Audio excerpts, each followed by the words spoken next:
Genki desu ka?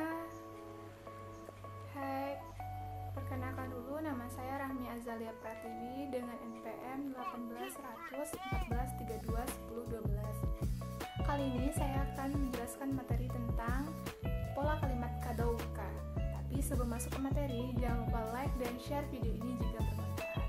Langsung saja masuk ke materi. Nihongo Oshi ni benkyou shimashou. Baik, pada kesempatan ini saya akan menjelaskan tentang pola kalimat bahasa Jepang kadouka. Tata bahasa ini digunakan untuk menyatakan dua atau lebih suatu kemungkinan atau pilihan. Kalau bahasa Indonesianya itu kalimat yang menggunakan atau. Misalnya, pilihan A atau B atau C. Lalu contoh lainnya, dia kemarin datang atau tidak, aku tidak tahu. Nah, dalam bahasa Jepang, maka digunakan tata bahasa kadouka. Jika sebelumnya sudah mempelajari tentang partikel tanyaka, maka tata bahasa ini akan terasa sangat mudah. Tidak ada aturan di sini, bisa ditambahkan kadouka kemana saja, baik ke kata benda, kata sifat, kata kerja, dan juga ke konjungsi manapun, baik versi biasa, maske maupun bentuk lampau. Jadi, arti kadouka ini, apakah titik-titik atau tidak? Misalnya, apakah enak atau tidak? Apakah cukup atau tidak?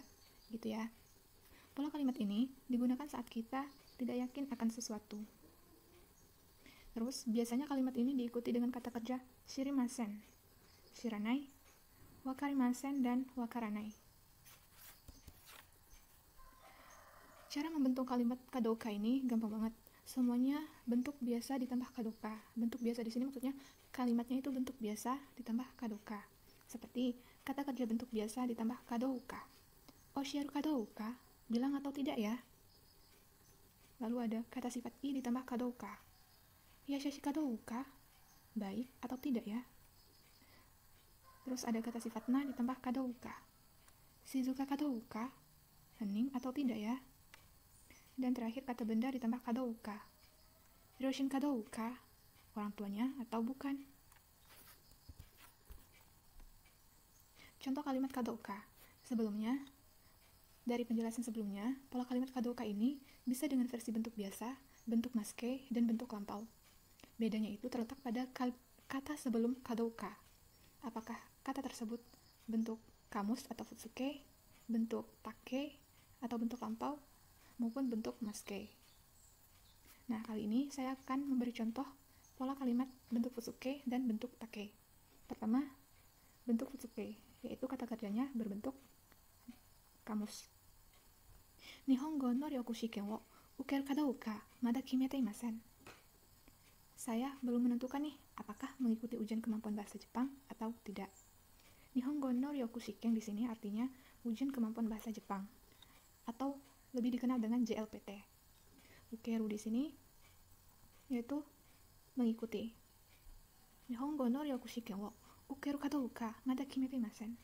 Saya belum menentukan nih apakah mengikuti ujian kemampuan bahasa Jepang atau tidak. Lanjut ke bentuk lampau. Oke, kata kerja bentuk lampau. Kesa kusuri wo mau nonda kadouka wasuremashita. Lupa, tadi pagi udah minum obat atau belum? Tadi pagi udah minum obat atau belum? Lupa nih. Gitu. Kesa kusuri wa mo nonda kadouka wasuremashita. Kesa tadi pagi. Nonda.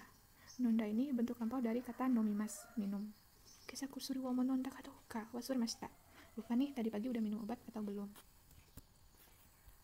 Contoh kalimat kadouka selanjutnya. Kyou ana-chan wa suseki suru kadouka wakarimasen.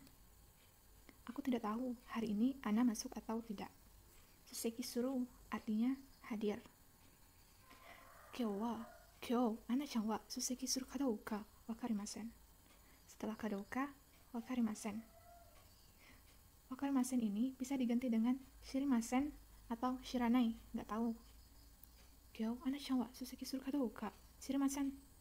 Nggak tahu hari ini Ana masuk atau tidak. Gitu ya. Lanjut ke pola kalimat selanjutnya. Contoh pola kalimat selanjutnya. Mutia-san wa ronbon no wade wo kimeru kadouka shiritai desu. Mutia-san wa ronbon no wade wo kimeru kadouka shiritai desu. Aku pengen tahu nih, apakah Mutia sudah menentukan topik skripsinya atau belum? Ronbun artinya tesis atau bisa disebut dengan skripsi.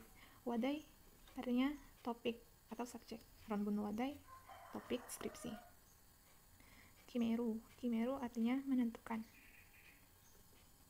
Shiritai desu, ingin tahu.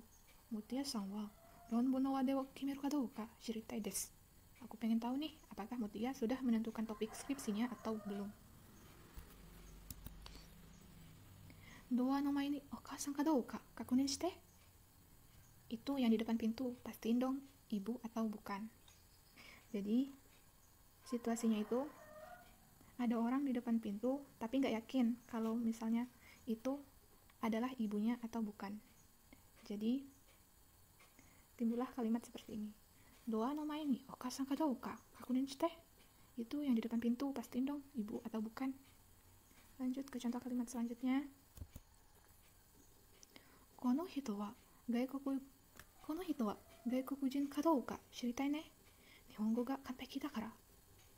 Aku ingin tahu nih, orang ini orang asing atau bukan, karena bahasa Jepangnya sempurna. Kanpeki dakara artinya sempurna atau bagus. Gaikokujin artinya orang asing. Kono hito wa gaikokujin ka douka shiritai ne. Nihongo ga kanpeki dakara. Aku ingin tahu nih, orang ini orang asing atau bukan, karena bahasa Jepangnya sempurna atau bagus. Kono smartphone wa hontou ni atarashi ka douka kiite mimasu. Aku akan coba tanyakan apakah smartphone ini benar-benar baru atau tidak. Hontou ni artinya benar-benar. Kiite mimasu berasal dari kata kiku yang artinya bertanya. Kiite mimasu artinya coba bertanya. Kono smartphone wa hontou ni atarashi ka douka kiite mimasu. Aku akan coba tanyakan apakah smartphone ini benar-benar baru atau tidak. Kinou no soubetsukai wa tanoshi ka douka kikimasu. Aku akan bertanya, apakah pesta perpisahan kemarin menyenangkan atau tidak. Soubetsukai artinya pesta perpisahan. Misalnya, di acara sekolah setelah kelulusan atau di kantor yang ada resign, lalu diadakan pesta. Itu namanya soubetsukai. Tanoshi ka douka artinya menyenangkan. Kikimasu sebelumnya kiite mimasu, sekarang kikimasu. Jadi kikimasu ini artinya lebih tegas daripada kiite mimasu. Penggunanya lebih tegas daripada kiite mimasu. Jadi di sini digunakanlah kikimasu. Kinou no wa soubetsukai wa tanoshi ka douka kikimasu. Aku akan bertanya, apakah pesta perpisahan kemarin menyenangkan atau tidak.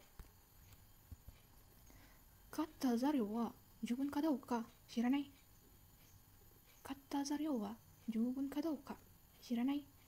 Aku tidak tahu apakah bahan-bahan yang sudah dibeli cukup atau tidak. Zaryou artinya bahan-bahan. Jubun artinya cukup. Katta zaryou wa jubun ka douka shiranai. Aku tidak tahu apakah bahan-bahan yang sudah dibeli cukup atau tidak. Hai, owarimashita. Terima kasih sudah melihat video ini. Jangan lupa like, subscribe, dan share video ini jika bermanfaat. Nihongo wa oshia ni benkyou shite kurete arigatou gozaimashita. Sayonara.